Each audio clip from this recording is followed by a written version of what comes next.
नमस्कार।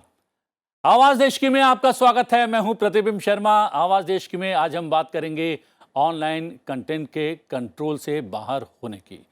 YouTube channel हो, Insta हो, ट्विटर हो या ओटीटी प्लेटफॉर्म हो, इन पर दिखाए जाने वाले कंटेंट को लेकर आपत्ति जताई जाती रही है। ये आपत्ति भाषा, वेशभूषा, हिंसा और अश्लीलता तक को लेकर है। लेकिन क्या आप जानते हैं, भारत में इंटरनेट का इस्तेमाल करने वाले यूजर्स तकरीबन 800 मिलियन हो गए हैं। भारत में ओटीटी के लगभग 50 मिलियन कंज्यूमर हैं। यूट्यूब के पास 250 करोड़ मासिक यूजर्स हैं। 41 करोड़ यूजर्स ऐसे हैं जो कि फेसबुक का इस्तेमाल करते हैं। इंस्टाग्राम के यूजर्स की संख्या तकरीबन 25 करोड़ के लगभग है। ओटीटी और डिजिटल पोर्टल्स के लिए नए दिशा निर्देश जारी किए गए हैं। ग्रीवांस एड्रेसल सिस्टम शिकायतें सुनने और निस्तारण की व्यवस्था के लिए हैं। कंटेंट का उम्र के हिसाब से 5 कैटेगरी में सेल्फ क्लासिफिकेशन करना ज़रूरी है। कंटेंट के लिए प्लेटफॉर्म्स को पेरेंटल लॉक की व्यवस्था भी करनी होगी। एडल्ट कैटेगरी के लिए उम्र के सत्यापन की व्यवस्था भी करनी होगी। ओटीटी कंटेंट और प्लेटफॉर्म पर सूचना एवं प्रसारण मंत्रालय लगातार नज़र भी बनाए रखेगा। विषय को जानने समझने की कोशिश करेंगे 3 विशेषज्ञ मेहमानों के जरिए, और विशेषज्ञ मेहमानों से करवा देता हूं आपका परिचय। एडवोकेट पवन दुग्गल, साइबर सिक्योरिटी एक्सपर्ट हमारे साथ मौजूद हैं। आपका बहुत बहुत स्वागत है। हमारे साथ डॉक्टर चारू मल्होत्रा हैं, प्रोफेसर हैं ई गवर्नेंस एंड ICTIIPA की, यानी कि भारतीय लोक प्रशासन संस्था। डॉक्टर आराधना शर्मा है, वरिष्ठ मनोवैज्ञानिक सलाहकार। डॉक्टर आराधना, आपका भी स्वागत है। और स्वागत है जनता जनार्दन का भी। शुरुआत करते हैं जिस तरीके से ये गाइडलाइन आई हैं 2 साल पहले सोशल मीडिया के लिए आई थी, फिर बाद में ओटीटी प्लेटफॉर्म के लिए भी गाइडलाइंस आ गई हैं। क्या कुछ बदलता हुआ नजर आया है इन गाइडलाइंस के आने के बाद? पवन जी। इन गाइडलाइंस के आने के बाद पूरे लैंडस्केप को परिवर्तित करने का प्रयास किया गया है। इन गाइडलाइंस से पहले हकीकत ये थी कि जिसका जो मन आता था वो दिखाता था और किसी प्रकार का अंकुश नियंत्रण मौजूद नहीं था।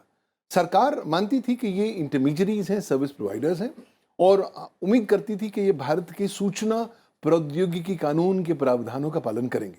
लेकिन ये अधिकांश से ओटीटी प्लेयर्स या सोशल मीडिया प्लेयर्स समझते थे कि वो कानून के ऊपर हैं, तो लिहाजा कानून का पालन करना वो बहुत ज़्यादा महत्व नहीं दिया करते थे।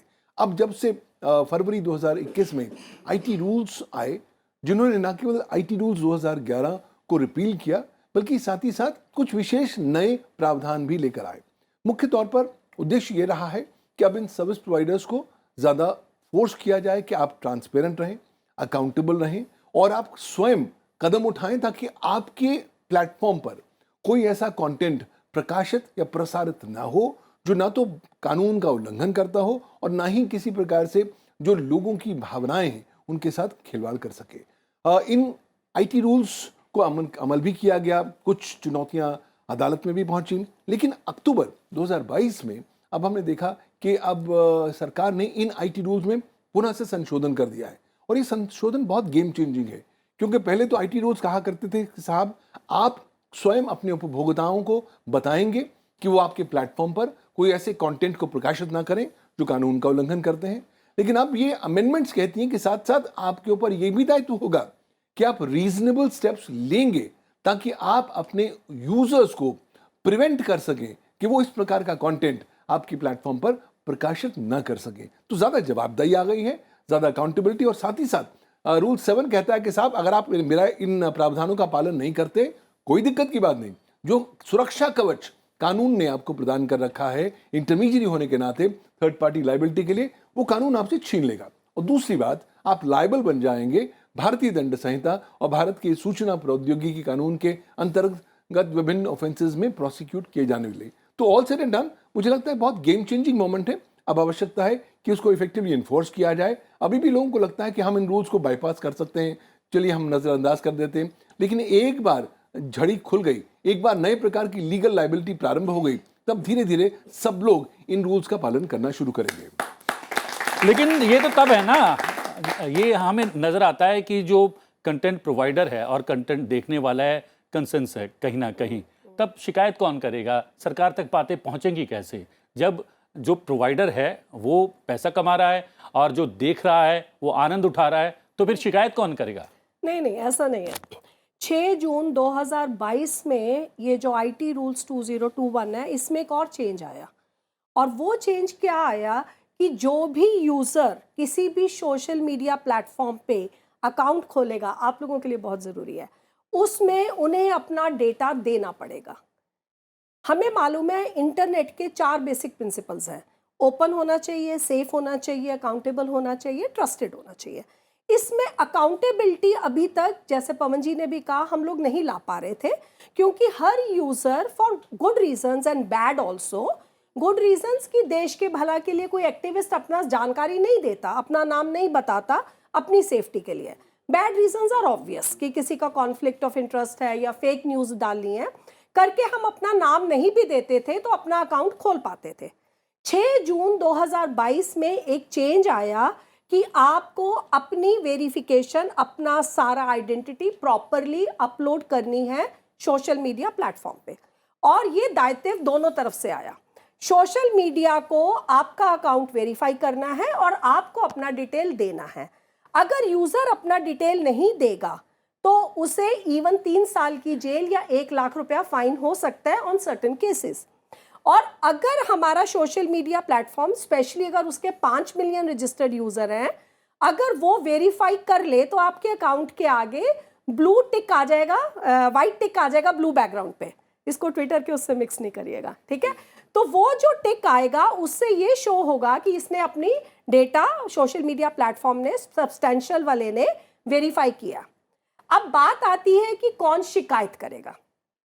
देखिए, शिकायत करने के लिए जो पार्टी हार्म फील कर रही है, जो ऑफेंडेड फील कर रही है, वो शिकायत करेगी। और शिकायत भी आप लोग 2 जगह पे कर सकते हैं। एक, आप मीडिया प्लेटफॉर्म पे खुद, वहाँ पे उनका एक ग्रीवेंस बॉडी उन्हें एस्टैब्लिश करनी है, और अगर उनसे आप खुश नहीं हैं तो एक GAC एस्टैब्लिश हुई है ministry of electronics and IT में, जिसमें 3 मेंबर्स रहेंगे।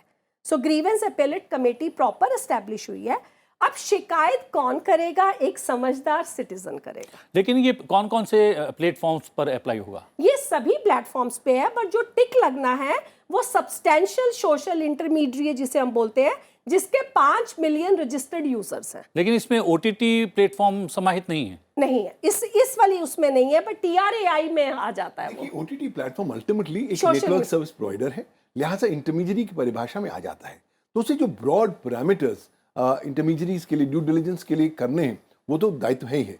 लेकिन अब OTT को लेकर नए प्रकार के प्रावधान आए जा रहे हैं। अब नया ड्राफ्ट टेलीकम्युनिकेशंस बिल भी आया है, तो धीरे धीरे कोशिश की जा रही है कि ये OTT जो एक फ्री जंगल सा था, उसमें कहीं ना कहीं कानून का आवाज, कानून की बुलंद आवाज पुनः से वापस लाई जा रही है। जी जी, डॉक्टर तो मैं आराधना, यहाँ से थोड़ा सा सर बिकॉज आपने बोला तो एकदम आराधना जी, विद योर परमिशन, कि हमारे पास ना 3-4 पैरेलल सेट ऑफ रूल्स चल रहे हैं। एक हमारी सर्टेन की गाइडलाइंस आई अप्रैल में, एक ये जून में ये गाइडलाइंस आई जिनका मैंने जिक्र किया, और एक कल परसों TRAI की गाइडलाइंस आई टेलीमार्केटर्स के लिए। इससे पहले टेलीकॉम रूल्स भी हमारे आए हैं जो अभी डिबेट में चल रहे हैं, कंसल्टेशन राउंड में।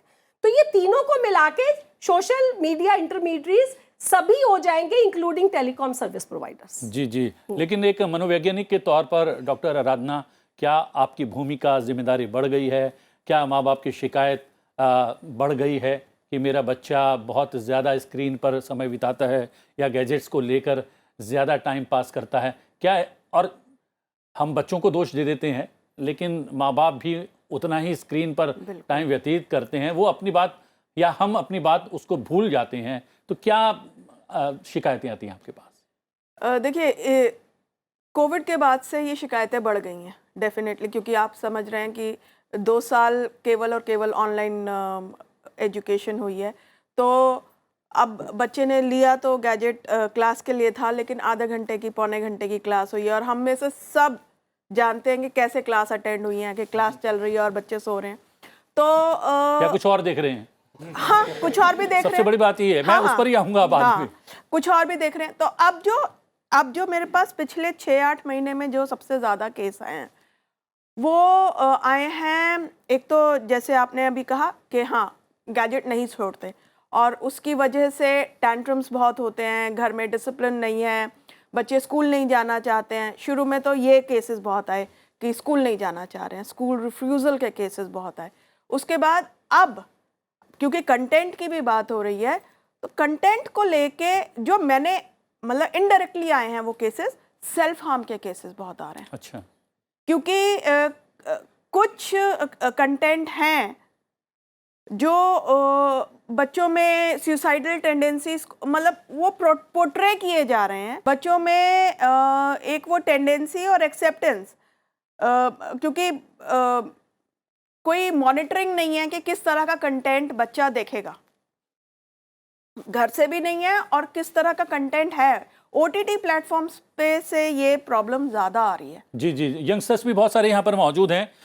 बड़ी साफगोई से बताइए कि आप स्क्रीन पर कितना वक्त बिताते हैं, आप में से कुछ लोग, और क्या सचमुच कभी वो कोई एक पॉइंट आता है जब गिल्टी भी महसूस करते हैं कि यार बहुत ज़्यादा हो गया? ज़्यादा तो नहीं, लेकिन दिन के 3 से 4 घंटे एवरेज मेरा रहता है। कभी कभी छुट्टियों के टाइम में ये ज़्यादा भी हो जाता है। क्या ये कुछ सारी देखना चीज़- पसंद करते हैं, क्या कुछ देखते हैं? ज़्यादातर तो इंस्टाग्राम रील्स हो गए जो कि आज काफ़ी ट्रेंड में है, और यूट्यूब्स हो गए, वीडियोस हो गए, ओटीटी प्लेटफॉर्म्स हो गए, ये सारी चीज़ें हैं जो कि हम डेली बेसिस पे देखते हैं। जी जी। ये सोशल मीडिया जो ड्रॉबैक है ना, ये बहुत बड़ा ड्रॉबैक है, और मुझे लगता है इससे कहीं ना कहीं यूथ को बाहर निकलने की ज़रूरत है। और ध्यान भंग हो जाता है उससे, जी नोटिफिकेशन बिल्कुल, से। बहुत ध्यान भंग हो जाता है। रात में जब बेड टाइम होता है तो सोशल मीडिया का थोड़ा एक लगता है कि एक बार देख लेते हैं कि क्या चल रहा है, और जब सोशल मीडिया स्क्रॉल करते हैं, ट्विटर है या कुछ भी है, तो फिर उसमें ज़्यादा टाइम लग जाता है, और जब 1-2 घंटे लग जाते हैं तो फिर ऐसा एहसास होता है कि कुछ ज़्यादा टाइम दे दिया, अब सुबह पता नहीं उठ पाएंगे कि नहीं उठ पाएंगे। तो कभी कभी बड़ा गिल्ट फील होता है रात में जब टाइम ज़्यादा हो जाता है। जब हम किसी भी प्लेटफॉर्म पे जाते हैं तो असल में हम अपना काम स्टार्ट करते हैं, वहाँ पे हमें कुछ पर्पसफुली काम करना होता है, और हम ढूंढने कुछ और निकले होते हैं और हम पहुँच कहीं और जाते हैं।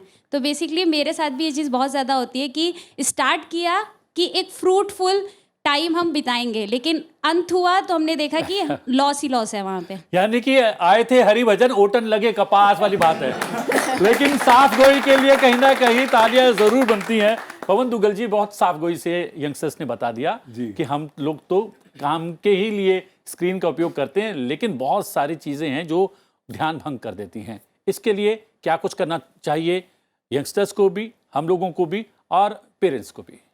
हम सबको समझना होगा कि हमारे पास केवल 24 घंटे हैं और वेकिंग आवर्स करीबन 15 से 16 घंटे हैं। तो लिहाजा दायित्व हम पर है कि क्या हमने इन 15-16 घंटों को वेस्ट करना है या सोशल मीडिया पर डालना है, बिना सोचे समझे कि सोशल मीडिया कहीं ना कहीं हमारे दिमाग के साथ खेल रहा है। जो देख रहे हैं उसको हम परिकल्पित कर रहे हैं और उसके आधार पर हम अपना निर्णय कर रहे हैं। तो कहीं ना कहीं हमें जागरूक होना पड़ेगा। ये सोशल मीडिया एक भंवर है, एक दौर है। अगर आप उस दौर में बह गए तो आप पाएंगे कि अल्टीमेटली कुछ नहीं मिलेगा।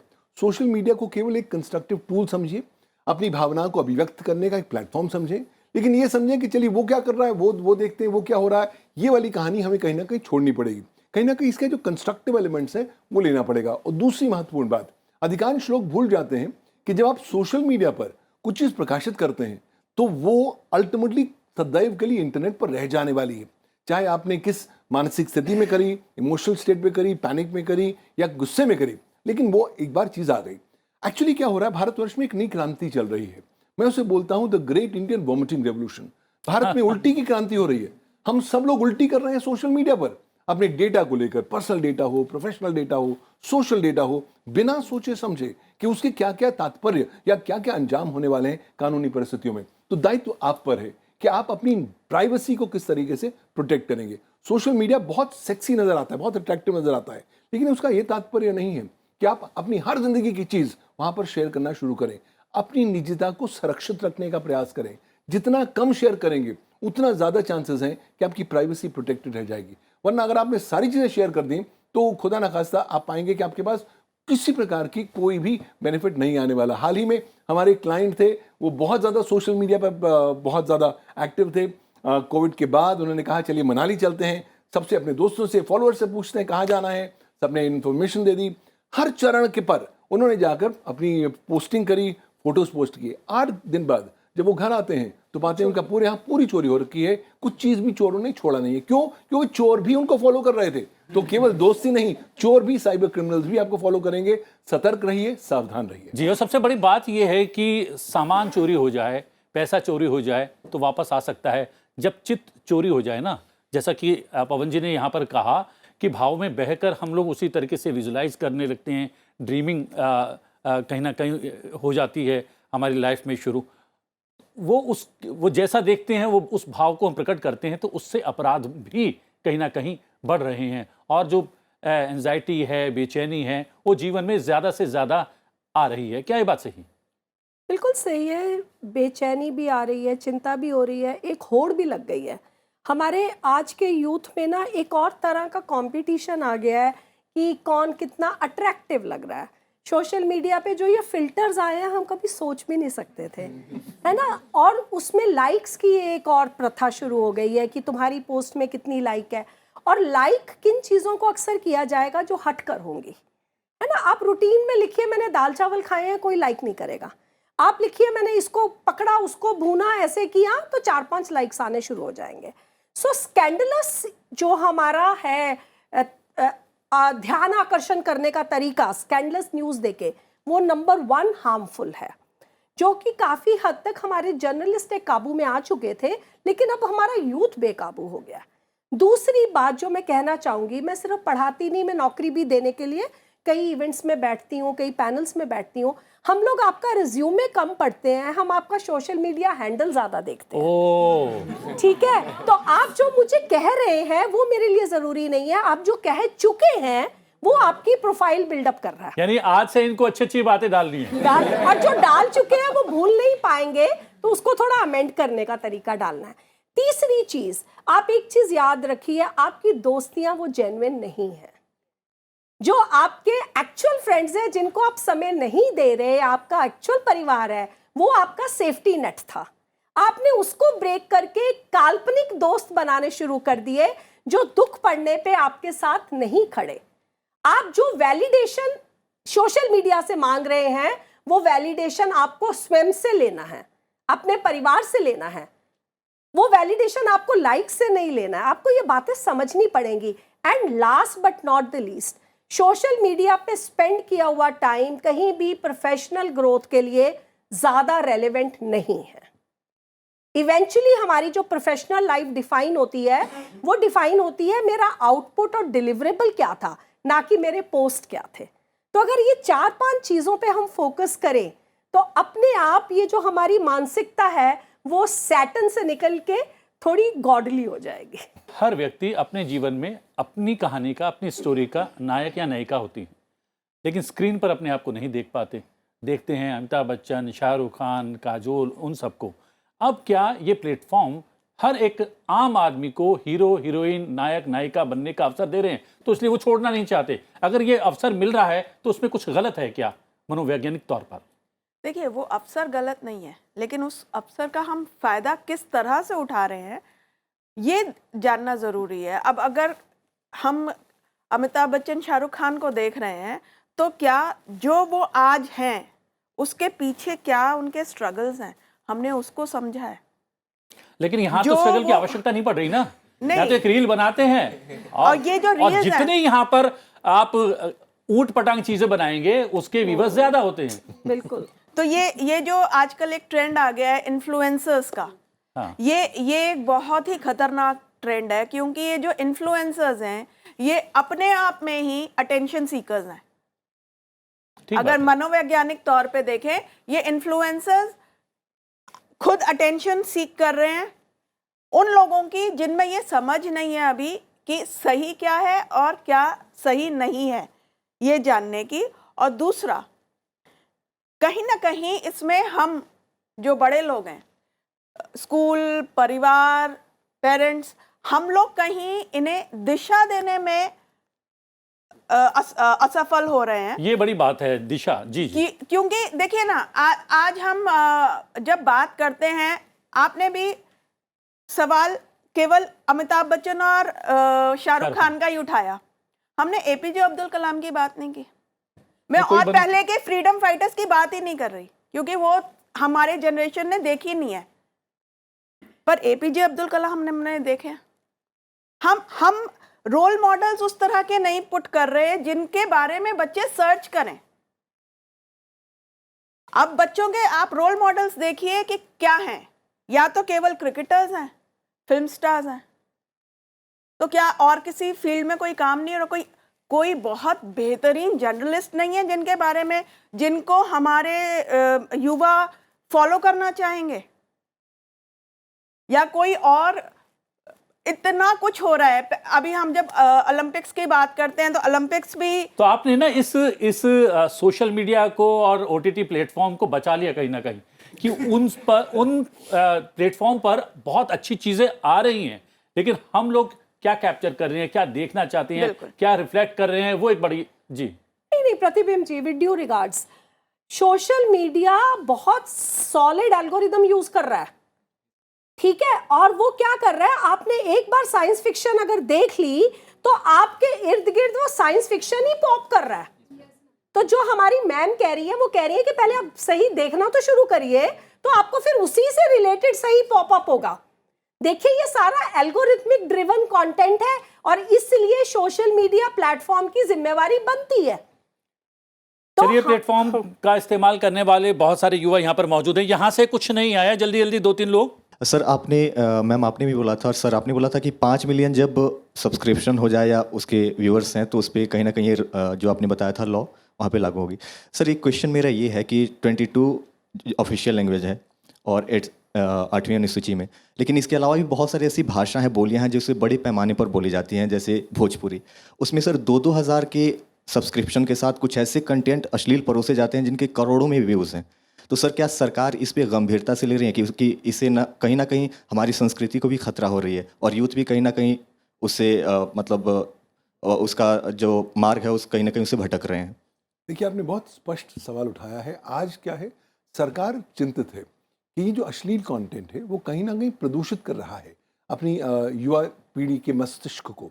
तो कहीं ना कहीं जब उसका प्रकाशन या प्रसारण होता है, सरकार वहाँ पर जोर लगा के रोकना चाहती है। तभी तो सेक्शन 67, 67A और 67B इंफॉर्मेशन टेक्नोलॉजी एक्ट के तहत प्रसारण प्रकाशन अश्लील कंटेंट को एक दंडनीय अपराध घोषित कर दिया गया। तभी जब आप इन रूल्स को देखें तो इन पर दायित्व दिया जाता है कि ये इंश्योर करेंगे, अपने उपभोक्ताओं को बताएंगे कि वो कोई उपभोक्ता कोई प्रकार के कंटेंट को प्रकाशित या प्रसारित न करे उनके प्लेटफॉर्म पर जो अश्लील हो, डेफामेटरी हो, ऑब्सीन हो या लैसिवियस हो। तो इस तरह का दंडनीय अपराध तो है, बल्कि साथ ही साथ हम ये भी देख रहे हैं कि अब ज़्यादा दायित्व लिया जा रहा है कि अब सोशल मीडिया प्लेटफॉर्म से पूछा जा रहा है, आप बताइए आपने क्या क्या किया। अब सोशल मीडिया कहता है कि साहब मुझे तो कुछ पता नहीं, मेरे प्लेटफॉर्म पे कौन आदमी क्या कर रहा है, समझ आई बात। लेकिन जब हमने आपको बता दिया या आपकी नॉलेज को ला दिया कि साहब ये अश्लील कंटेंट आ गया है, उसके बाद आपने क्या किया, वो महत्वपूर्ण बात है।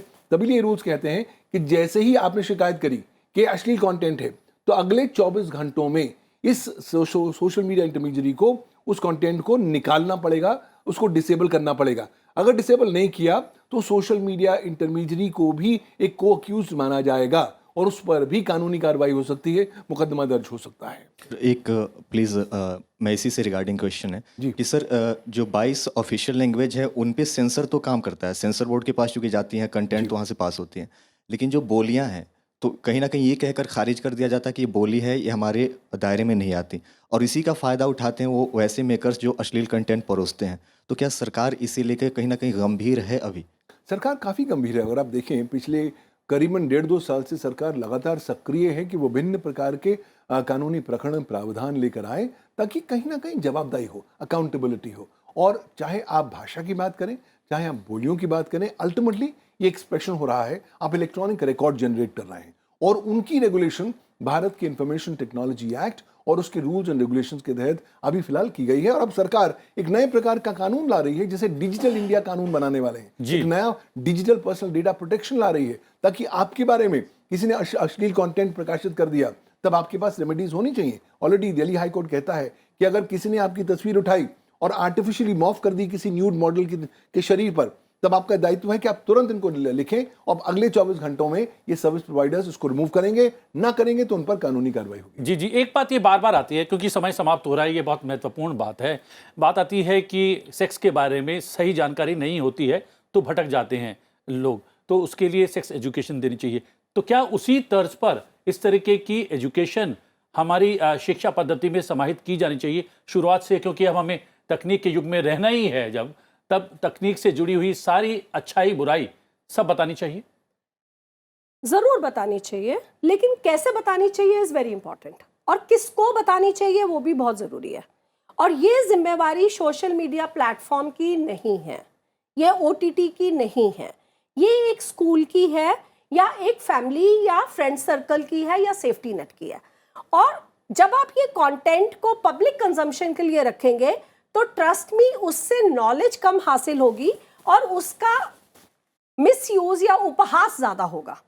तो ये नॉलेज देने के लिए भी हमारे पास बहुत valid verified sources of truth होने चाहिए, और वो हमारे सारे .com या .org साइट्स पे नहीं होने चाहिए, वो हमारे .gov या .edu साइट से होने चाहिए।